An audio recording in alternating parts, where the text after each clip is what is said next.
Welcome back, everybody, to the tavern, and we're getting ready for our second match of Oktoberbrawl 2017. If you guys are joining us and new to the broadcast, let's go ahead and explain what's going to happen in Oktoberbrawl. We have two teams, Team Void, Team Light, as noted by these card backs, which are linked to Twitch Prime promotion.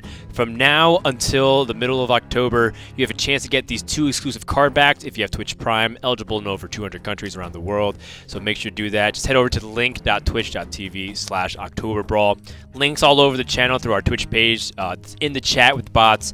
Streamers are promoting it. People are talking about it. Get your exclusive card backs, because once the time passes for it, you might not get a chance, at least for a while, to get to it. And they're pretty cool. They are pretty sweet.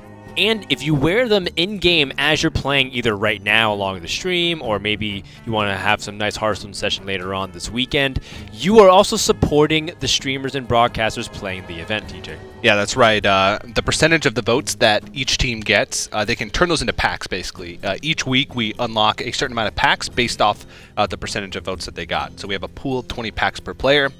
So last week, Team Void got 70% of the votes, so they got 14 packs, and Team Light got 30% of the votes, so they only got 7 packs. So right now, Team Void not only had a big pack advantage going into week 1 because of your votes, but they also just won the first match with Tice taking the series over Alistrasse. That's right. If you guys missed it, Tice took down Ali by a score of 2-1. Pretty intense, and I think one thing we can agree is that Mage is a class to beat, because in the first week, we have Goblins vs. Gnomes and the Grand Tournament as the two main expansions that you can open decks from. There are a couple of other big players. We saw Totem Golem being a big force there, and some other big shout-outs to it. Yeah, Crackle coming back and making an appearance as well. And it's fun, you know, having a trip down memory lane with some of these cards. Yeah, definitely. And Forgotten Torch is a League of Explorers card, and I just want to correct myself from before. You actually get League of Explorers thanks to somebody pointed out on Twitter. I read it really quickly during the break, so I didn't catch your name, but you know who you are. Yeah. They told me that when you unlock League of Explorers, the adventure, you get Forgotten Torch, and we've actually unlocked the adventures on their accounts. They're just not allowed to play through them. Since they are master accounts, they have everything unlocked. Yeah, so they just get that Forgotten Torch, and it is legal, as you saw them use it. So that is the one card this week that is not a part of either the expansions they can use. It's the League of Explorers card, and next week I believe it'll be the same with Cthulhu from Whispers of the Old Gods. They'll have that unlocked automatically, so we'll see if anybody decides to utilize that in the coming weeks. Let's go ahead and meet our first player from Team Void, and this is kind of a cool one, considering that we just had his teammate on. It's J4CKIECHAN from United Kingdom. Deck builder extraordinaire and also a part-time rapper, apparently. How's it going, Jackie? I'm doing good, man. You? Are you standing up right now? Yes. You're that hyped for the match against Reynad. Yeah, I'm gonna walk all over him. Whoa! A pun and trash talk. I love it. I like it a lot. Well, his opponent is Reynad from Team Light, and I really hope he heard that. Ray, can you hear me? Yeah, I hear you. Did you hear Jackie, though? That's the important question. Yeah, I heard. Oh, okay. He's going to surf all over Jackie. That's what I do, clearly. I guess. It's kind of like those old Simpsons games. His weapon of choice is the surfboard. Whenever he's not riding it, he's bashing his opponents. Reynad, how you doing, man? Ready for the Seal Challenge? Yeah. I think it'll be good. I kind of wish that Team Void got a little bit higher of a vote percentage this week. Definitely think they'll need the help, but it should be a decent match despite that. Oof, you want the handicap. You invite the challenge on. Is that what you're saying, Reynad? It'd be too easy otherwise. Oh, man. Well, this is starting to get heated in here. We called the thing grudge matches, ironically, because these guys are usually pretty friendly with each other, but maybe not so much to you, Jay. You have any final thing you want to say to them at all? No, just good luck. Excited to see you. You guys are probably the most notorious deck builders on both of your teams, so excited to see what you guys cooked up. Ooh, good luck, guys. Cheers. All right, so it was all fun and games until apparently J4CKIECHAN and Reynad walked into the arena. Only one guy can walk out as the winner. It's a best of 3, and if you guys haven't checked in the format, they are bringing 3 different classes, although they don't have to be unique to their teammates. So, for example, both Tice and Ali brought Mage, and I kind of expect both of them to at least think about bringing Mage for this series as well, but they have to play a different class for each game. Yeah, and again, it tends to lean itself towards aggressive decks, the format in general. So whichever decks you can jam, like Argent Horse Riders and burn damage in. I guess Hunter has there's a nod towards Hunter a little bit because of the hero power, but I'm excited to see. Reynad can make some creative stuff, as we've seen in the past, as well as Jackie. Jackie created, both of these players actually created single-handedly archetypes that still exist in the game today. So. Very much so. Yeah, and they've created a large following on it. I mean, Reynad, of course, being one of the original big deck builders in the constructed format back in the beta. And Jackie, of course, some people argue that it's really hard to innovate so late into metas, but he's also brought some really weird egg decks for a long time. Yeah. What's funny is that Jackie Chan was actually one of the first players to play Yogg-Saron in competitive play. That's right. That's right. In the big prelims back in the championship tour. People thought he was crazy, and that was in the spring prelims. And then a couple months later in summer, it was in almost like every Druid deck and almost every Mage deck, which is kind of crazy. They saw some of the stuff that he was doing with it, and people were started testing out the card. I don't want to say because of him, because, you know, there's Hearthstone's one big, huge hive mind, but was one of the first players to experiment with it, and he's one of the first players to experiment with a lot of stuff, and that's pretty cool. Yeah, I do remember that when he was playing in the Swiss portion of that, he was going up against Osaka, who was the reigning world champion back then, and saying that he was like, quote, I'm about to get memed on by Jackie Chan, who's playing Yogg-Saron. And at the time, no one played Yogg-Saron. I think him and Tars were the only two people that played it. And then it became a competitive staple in so many decks, eventually leading off to its nerf. Yeah. So Jackie Chan, I mean, it's kind of fitting that he's going up against Reynad. Both of them trendsetters, and you know, for better or for worse, kind of introducing to us all these different kinds of things that affect the game. Yeah, Jackie Chan, also known for like egg decks, egg druid, play some, you know, aggressive druid decks, board-centric druid decks that, you know, came to be really popular. You know, still popular aggro druid in a sense today, as well as in Wild. There's still some aggro druid builds now that have a ton more tools. Back in the day, you had to get pretty scrappy with it to make it work, but now it's definitely a competitive tier 1 deck on both formats, I think. That's right. And another one that Jackie Chan was really well known for, at least within the community, was his Desert Camel. Or was it calling it correct? The injured Cavaldir, yeah. I think it's Desert Camel. Is it Desert Camel? Yeah, it's where it pulls a 1-mana minion from your deck, and that was a card that was also a little bit disrespected, so we'll see if that ends up coming to play at all throughout the weeks. So, not a really big surprise here from Reynad, who has Mage at his disposal with a powerful North Sea Kraken. That is one of the defining common cards in Arena for the Grand Tournament. Jackie is playing Paladin, and apparently he's psyching himself up. I love that he's standing up. I love that he gets hype over it. It's very healthy too. Yeah, he loves Hearthstone. That's one thing about him. I was watching him play with his decks on stream. He was playing this Paladin deck a lot, and he got pretty high rank with it in Wild. So he's definitely practiced with a deck that's at least similar to this one. Reynad, though, is a pretty good start. And Goblin Blast Mage is a card that we didn't get to see in both the Mage decks last time around, but it is a rare from Goblins versus Gnomes. And so it's harder to pull. If you can get 2 of those, plus a good mech start, it is a blowout card. Absolutely. Goblin Blast Mage was the big snowball card from the expansion. It was what drove Mech Mage over the top. The fact that you're able to get 5/4 developed plus all that damage was considered to be the dominant turn 4 play, or even faster. Jackie has no turn 2 really, so just hero powers, and this is a good lead for Reynad in the beginning. Yeah, Mage can really snowball the board out of control, especially, well, next turn, not really a big power play that he can make. You know, Sorcerer's Apprentice plus Forgotten Torch is a possibility. Forgotten Torch will go down to 1 mana, but it doesn't really do much. You would have to trade over the Spider Tank in order to make it worth it. So it's actually a tough play. Harvest Golem, also a mech. This was something that was retroactively done. It wasn't a mech originally upon Hearthstone's release. But as the expansions came out, they realized, well, you know, we want to change some of these cards that didn't have the tribe tag available back then into what they are now. So this also is applied to even recent times, like Elementals in Journey to Un'Goro. Yep. Maybe we'll see some more tribes someday. Maybe we'll get a human. Human tribe. Human tribe, yeah, it makes sense. Or Night Elves, or some of these other really defining classes of Warcraft universe. Let me think. Well, True Silver Champion or Spellbreaker here both have pretty good uses. I think Jackie Chan's trying to, you know, rack his brain for what could possibly be another good Spellbreaker target in the deck.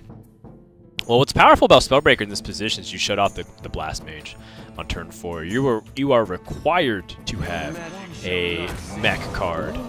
But ooh, this is greedy. doesn't silence the tribe off it. That's very greedy for Jackie, but of course there's a little catch-22 here. Not catch-22. It's a little bit of an uncomfortable situation for Reynad because the Goblin Blast Mage needs to have a mech on the board in order to get the trigger off of its ability. But if you want to optimize your chances, normally you want to trade in the Harvest Golem to try to maximize your chance of killing off the minions and not overkilling things. And then, of course, you know, True Silver Champion's waiting in Jackie's hands. Maybe that played into his mind. He said, well, if he does have Goblin Blast Mage, if he trades in... Wow. Well, in that case, how can one man be so good at Hearthstone, TJ? And he also emotes back and forth. That Goblin Loving Blast it. Mage was pure deck building.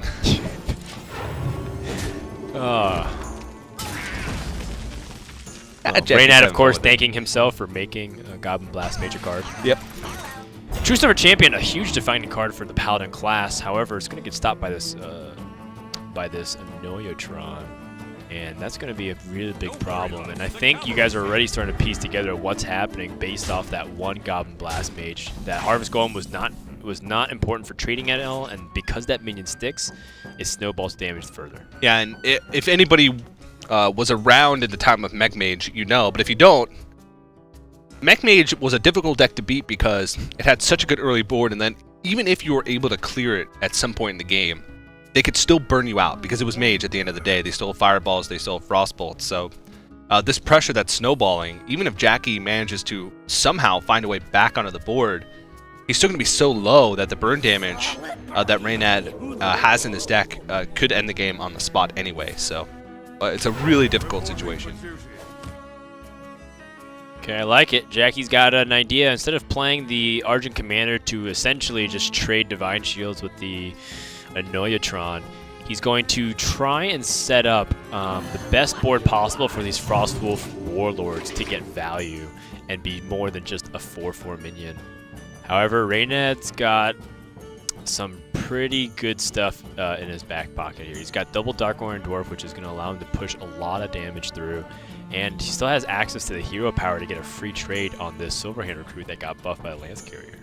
He also has the option of going with Sorcerer's Apprentice, Forgotten Torch, and Ping to basically clear off as much of the board as possible. It doesn't build as much of a board presence, and it is weak to Consecrate, and I think that, you know, might be an issue that he's that Reynad is thinking about at the moment. Oh, absolutely. This just put the most strong damage on the board. It for sure is.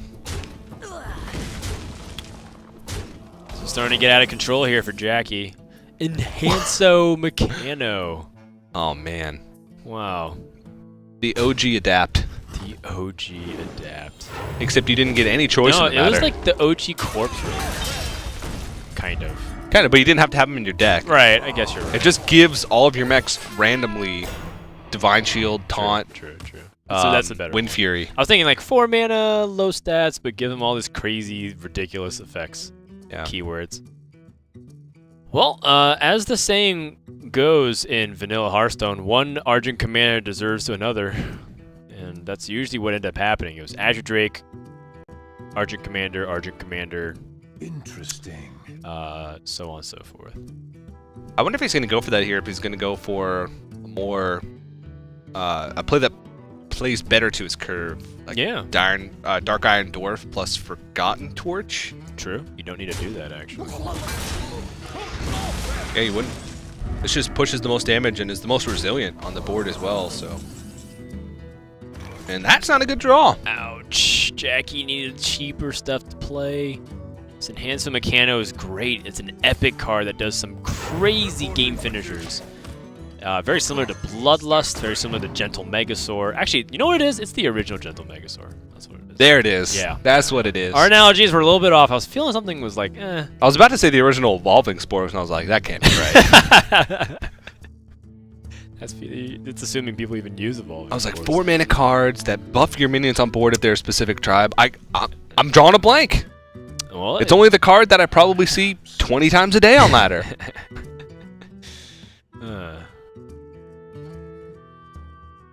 Well, Reynad trying to count his damage, make sure he can set up a lethal here, because he's got North Sea Kraken for 4 damage guaranteed next turn. He's got 6 plus the 5, so that's 11. Yeah, 11 damage. Even as the opponent had full clear and True Silver Champion, he's guaranteed a lethal.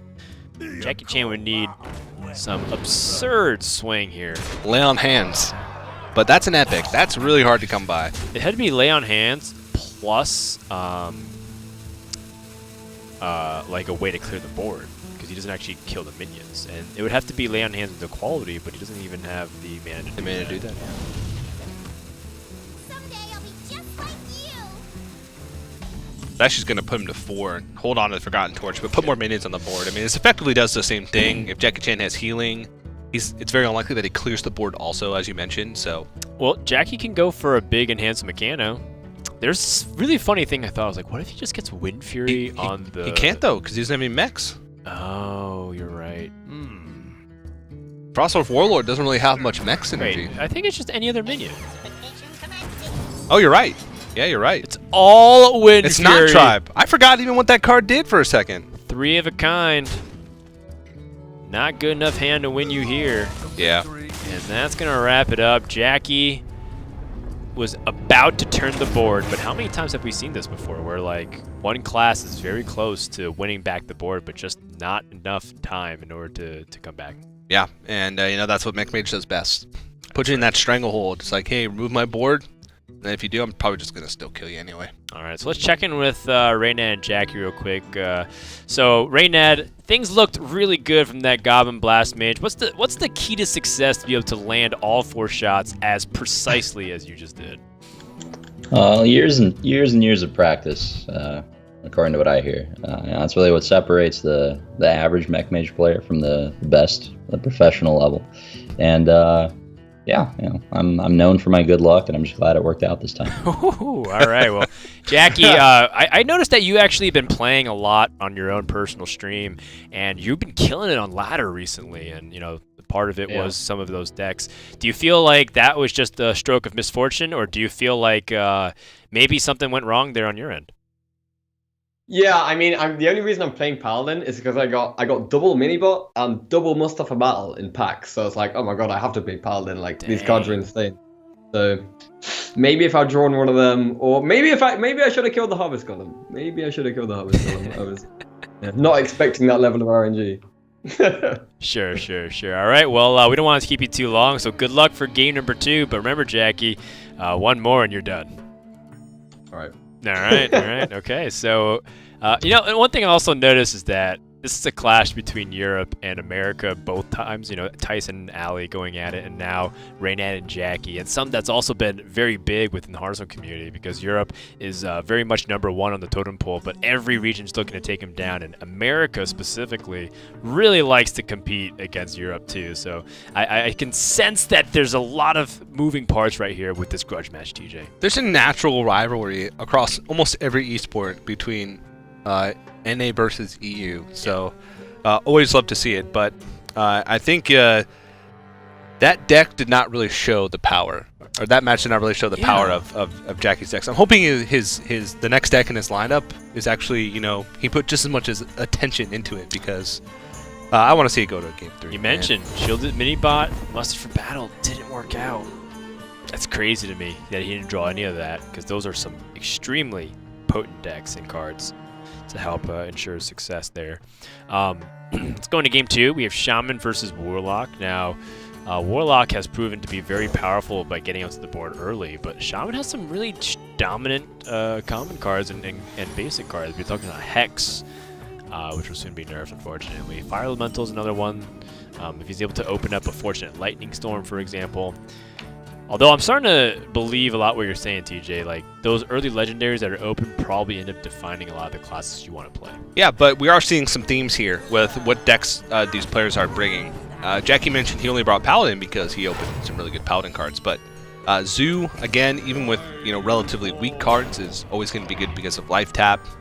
Shaman has a lot of good. If you can open a couple of strong cards, like a couple of strong weapons, then they also have some good classic or basic and classic commons. So, but right now, Reynad does have quite a heavy curve. He drew the Stormforged Axe, which is, going to help him chew through this early board a little bit, but going to need some help in order to deal with a wider board that Jackie is bound to make. Well, Jackie has the Tiny Knight of Evil. It's a card that gets +1/+1 for each card you discard. Very interesting choice there, given that he had Doomguard in his deck, so you can do some really powerful tempo swings that way. The OG discard synergy. The OG Quest of Warlock.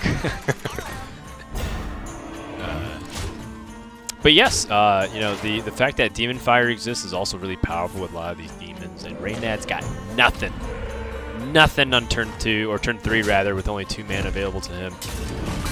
He's got double Fire Elemental, so again, the question becomes, does he have enough time to stabilize against Jackie, who's been accelerating his board with each passing turn? Yeah, or does he have some AoE tucked into this deck? That's true. Was he fortunate enough to open Lightning Storms? Did that influence his deck building decisions? Did he go heavy on his curve because he pulled some AoE cards from some of his early packs? Like, those are gonna play a lot into how this match ends up playing out. Because right now, Jackie Chan, while he's got a lot of small stuff on the board and he's starting to pile the pressure on, he's pretty weak to AoE, because all the stuff would die to Lightning Storm just by itself, without any of the higher 3 rolls or spell damage or what have you.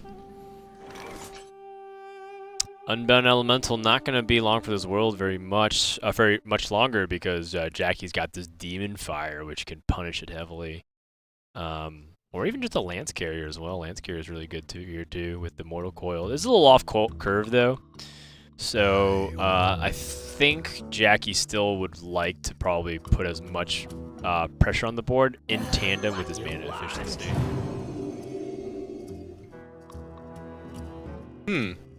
Yeah, and then, I do like the mana efficiency better. I think also it leaves his Annoyertron vulnerable to the Stormforged Axe. I don't think that's a big deal, but he could have protected his minions even more. That's true. If Reynad rips the Lightning Storm here, that could be like the game.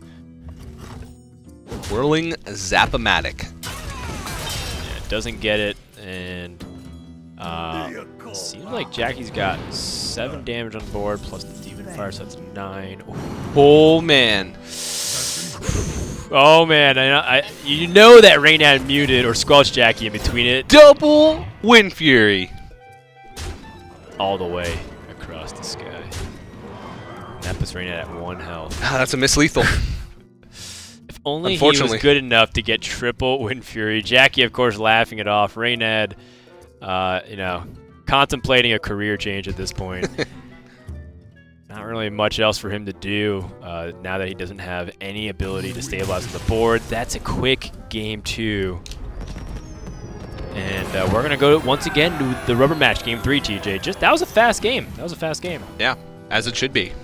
Zoo, very powerful deck, and I feel like seeing the Whirling Zap-O-Matic, led me to believe that Reynad has a much faster curve than what his opening hand suggested. I think he drew most of his expensive cards, if not all of them. We didn't know a lot of it, but the Zap-O-Matic does imply that.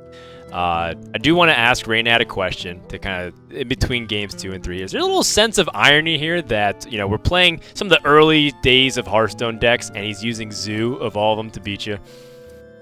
I'm used to losing to my own decks, don't worry. Jackie, looks like things are coming back on your side there. Obviously Zoo's a very powerful deck there, but what's really been like the creative deck building process, at least for you? Because people look to you usually for the deck building. Did you consult a lot of Team Void, or was it kind of your own ideas? I just kind of did what I feel like. I watched a few Reynad Zoo VODs, and learned from those. Oh man, well, those are some of his highest view counts even to this day, and still lives in that kind of glory days. Back with the guitar. Calling me washed up, Dan? Well, I'm not saying anything. All I'm going to say is whoever wins game 3 is going to take it. So good luck, guys, and thanks for joining us.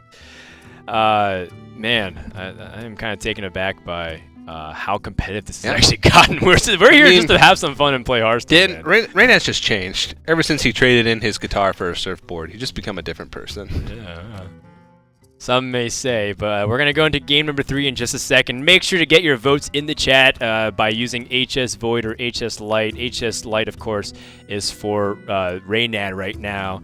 And H's Void is for Jackie. And looks like H's Void still pulling in a little bit ahead. Now, let's not confuse things here. I believe this is cheering.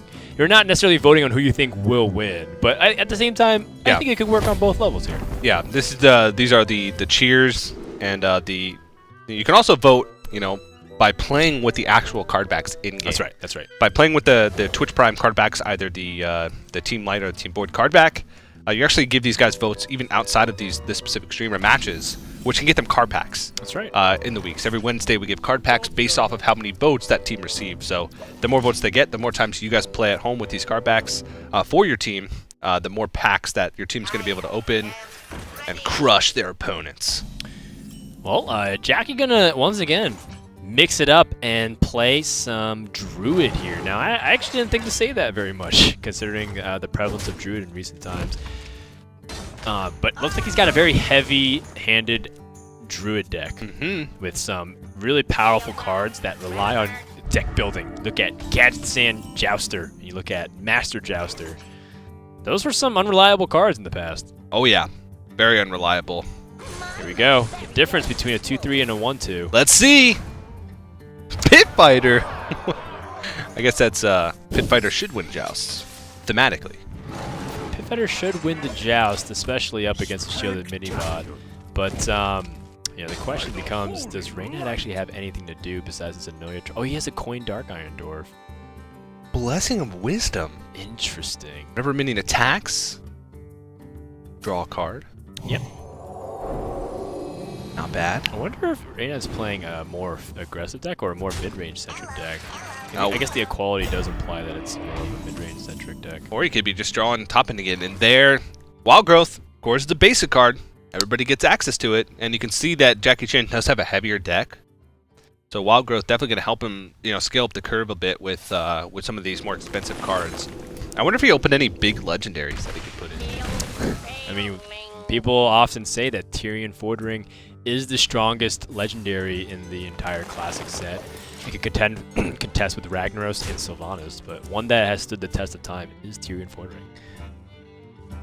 Well, that's a good draw for Reynad as well. Originally, we were looking at Dark Iron Dwarf, which still looks to be one of the more powerful cards in this situation. But the True Sword Champion also really strong too. The thing about Dark Iron Dwarf is it happens to line up very nicely into Jackie Chan's Bomb Lobber, or even just having the Sunwalker out there. Yeah. I mean, pretty much everything Reynad does is kind of weak to either of these 6-mana plays from Jackie Chan. True. Master Jouster, 5/6 taunt with Divine Shield is pretty strong. Even just the 6-mana 5/6 contested Dark Iron Dwarf very well too. Yeah. So does Reynad want to play more controlling? Does he want to play more tempo-oriented? Does he recognize that he's the beatdown, or he is the defensive player? He says, I'm going to take an aggressive stance. And this is kind of hard to turn down. 4 attack or 4 health minion with a 4 damage effect with Bomb Lobber. Bomb Lobber gets increasingly worse as the game goes on because Paladin will be able to squeeze in hero powers. Yeah. Jackie Chan can also use a hero power, his own hero power, to take out one to, isolate a minion on board that he wants to hit with Bob Lobster. And that could fit well with his curve next turn. 7 mana. Did you say Bob Lobster? Like, the lobster that has a name, Bob. Bob the Lobster. Bob the Lobster is, he's still guaranteed a snipe here, but I think Jackie can continue to protect his 4/5 with a swipe in this position. And that also stops Reynad from being able to use his weapon effectively. He's only got Consecration. He's pushing damage. The thing about this Druid deck, though, is it doesn't look like it's got that much intimidating game-closing cards. It's got ways to just stack the board. Which sometimes is all you need, and Reynad's just, as it should be, drawing all his 4-mana cards. Of course, Paladin, notorious for all of those 4-mana class cards. Consecration, Blessing of Kings, True Silver Champion, Hammer of Wrath. Bomb Lobber is a pretty easy snipe on this as well. And Reynad is struggling. He's got a quality Consecration, but you know, if he pulls the trigger on this too early, Jackie Chan's got a ton of reload already. And he's got to come up big with the draw here. He's got his coin up to 8 mana to spend. That's not it. The spare part also with Time Rewinder usually is really good for value off of Battle Cries, but doesn't seem to have much. Reynad gonna once again pass, and I like this, considering that he doesn't have anything good, so he needs to let Jackie develop. But if I'm Jackie, I'm a little bit suspicious of what Reynad has up his sleeve. Yeah, he's been holding on to 2 cards for quite some time. It looks like he is just gonna load up the board here, though. At least, you know, what's reasonable. Hold on to Master Jouster and Gadsden Jouster. But still present a lot of pressure on the board. And Reynad will have a full clear, but at the moment he doesn't have anything to back that up with. And with double Time Rewinder, those aren't necessarily the best spare parts to be able to, you know, hold on to a board. I think that's okay, though, because now this kind of puts him slightly even in the card count, because assuming Choose Over Champion can snipe a card. Coin, Time Rewinders all kind of equal to a card, and Jackie picks up That's not good. a very clunky card to use. If he had Ultimate Infestation, this hand's actually great. Ooh.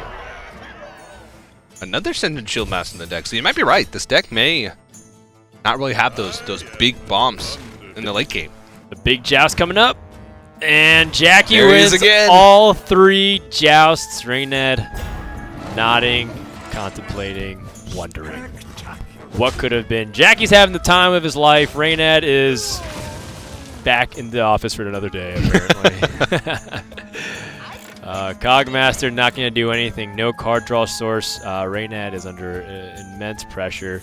Can't really do much to this board. And Jackie does have Innervate as one of the worst draws in his deck, but if he picks up a big expensive thing, maybe he could pace that with Wrath.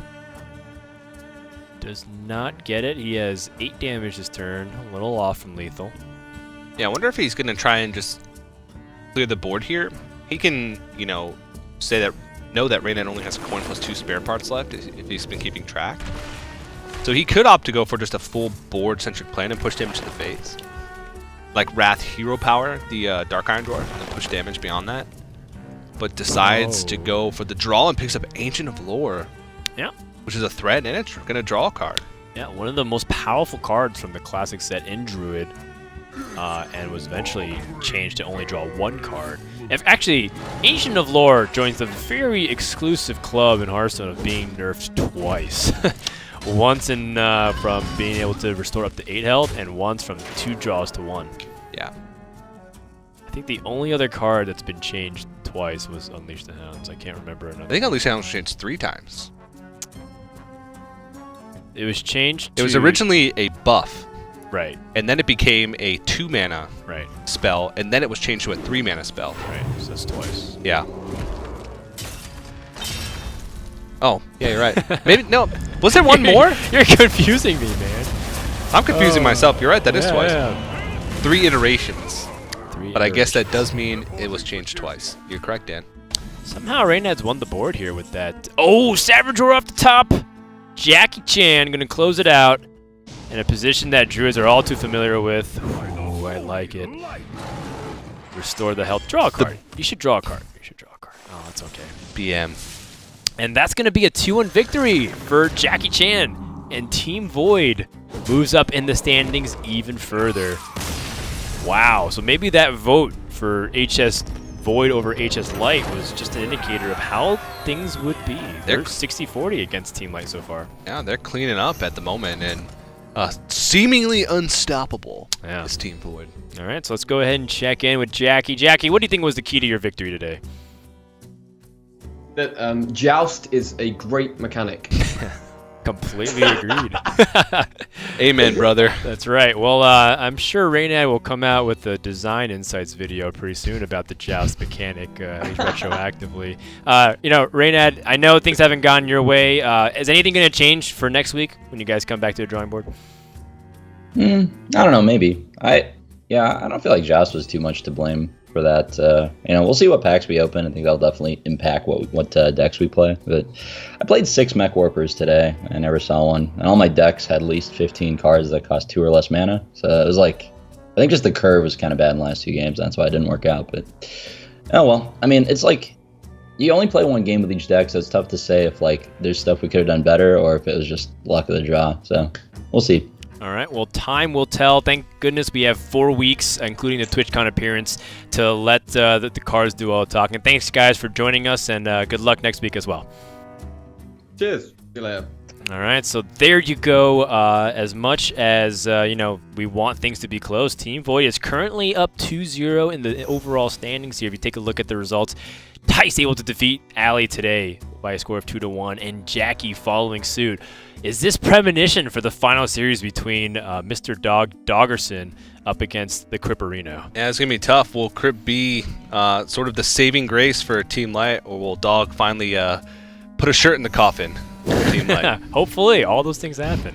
And all that much more. Make sure to check out link.twitch.tv/Oktoberbrawl for all the information about the promotion. Vote with your card backs both in chat and in game. And when we return, we're going to have the final best of 3 for today, which is Dog versus Crip.